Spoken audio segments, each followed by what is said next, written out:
Oi, gente! E aí, vamos relembrar a nossa aula de matemática da semana passada. Nós trabalhamos a adição, que é aquela ideia de juntar as coisas, né? E hoje a gente vai lembrar sobre a questão da classe, né? E da ordem. A classe que a gente está trabalhando é a classe simples dos números e nós vamos trabalhar a ordem da unidade, dezena e centena simples, tá bom? Então vamos lá para o nosso papelzinho para eu mostrar para vocês como é que se faz, como é que se pensa sobre isso passo a passo. Nós hoje vamos relembrar que os números eles são formados por classes. E hoje nós vamos ver a classe simples. Os números de classe simples, eles são formados por unidades, representadas pela letra U, dezenas e centenas. Por exemplo, o número 2, ele é formado por duas unidades. O número 12, ele é formado por duas unidades e uma dezena. O número 112, ele é formado por duas unidades, uma dezena e uma centena. Agora vamos pensar na questão da adição desses números.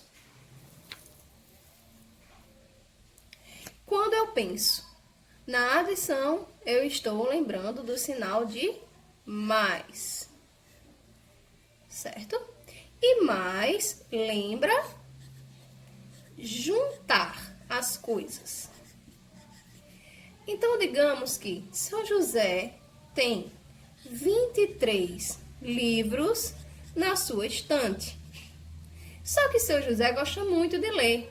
Então, seu José foi lá na feira e ele comprou mais 11 livros. Neste sentido, seu José agora terá 3 unidades mais uma unidade, 4 unidades. 2 dezenas mais uma dezena, 3 dezenas. Seu José terá 34 livros.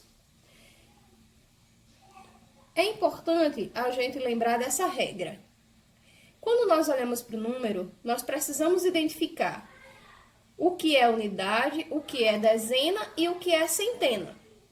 E sempre que a gente for fazer uma adição, que a gente for colocar um número abaixo do outro, esses números eles têm que estar conforme a ordem. Então, se 3 é unidade, embaixo de 3 só pode ter unidades. Em dezenas, embaixo de dezenas só pode ter dezenas. Vamos a um exemplo prático disso? Veja só. Vamos dizer que eu tenho 112 mais 53. Como é que eu vou colocar esses dois números um embaixo do outro?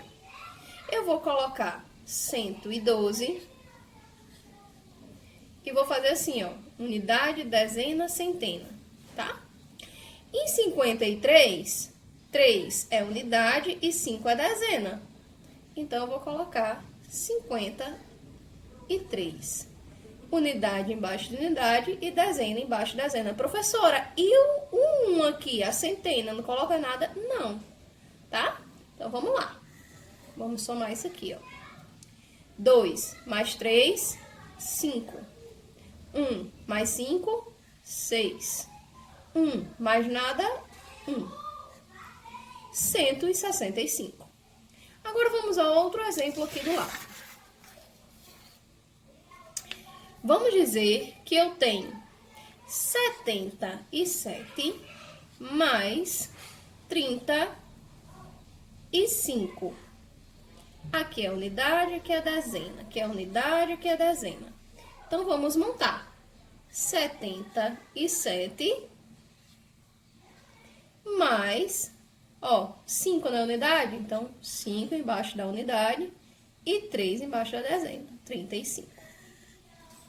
7, 8, 9, 10, 11, 12. 7 mais 5, 12. Gente, o número 12, ele é formado, ó, por unidade e por dezena.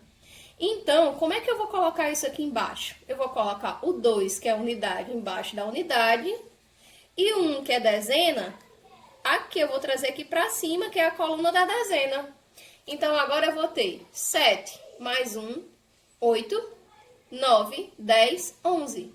Então, 7 mais 1, 8, mais 3, 11. Agora eu posso colocar, professora, aqui. Por que agora eu posso colocar os 2? Porque quando eu baixo para cá, eu vou ter uma dezena e uma centena. Então, aqui, ó, vai ficar centena, embaixo de centena, certo? Então, vamos a algumas regras básicas aqui, gente. Quando a gente pensa em um número, por exemplo, 23 ou 114 ou 7, né? A gente tem que pensar o seguinte, quando a gente vai procurar saber se esses números aqui são unidades, dezenas ou centenas, a gente tem que colocar essas informações, pensar nessas informações, nunca da esquerda para a direita, tá? Isso aqui tá, ó, errado. Nós temos que pensar da direita para a esquerda, certo? Isso aqui é a maneira correta de pensar. Então, na hora que eu vou pensar assim, 23, o que é unidade? O que é dezena? Eu vou pensar daqui, ó, primeiro, da direita, unidade, dezena. Olha de baixo. Unidade, dezena, centena. E esse aqui, unidade, tá? Então, sempre que vocês forem pensar, tiverem dúvida do que é unidade, dezena ou centena, vocês escrevem o símbolo da unidade, dezena e centena no número, sempre na posição, ó, de trás para frente, tá bom? Da direita para a esquerda. E agora que a gente relembrou, né, algumas regrinhas básicas da adição, a gente vai passar para lá para o nosso problema, né, para a nossa tarefa, e a gente vai fazer lá nossas continhas no caderno. Não vão somar na calculadora, porque o que a gente quer é aprender, não é verdade? Então, nós vamos fazer no nosso caderno e depois a gente vai colocar a resposta lá no Google Forms, tá bom? Até mais, gente!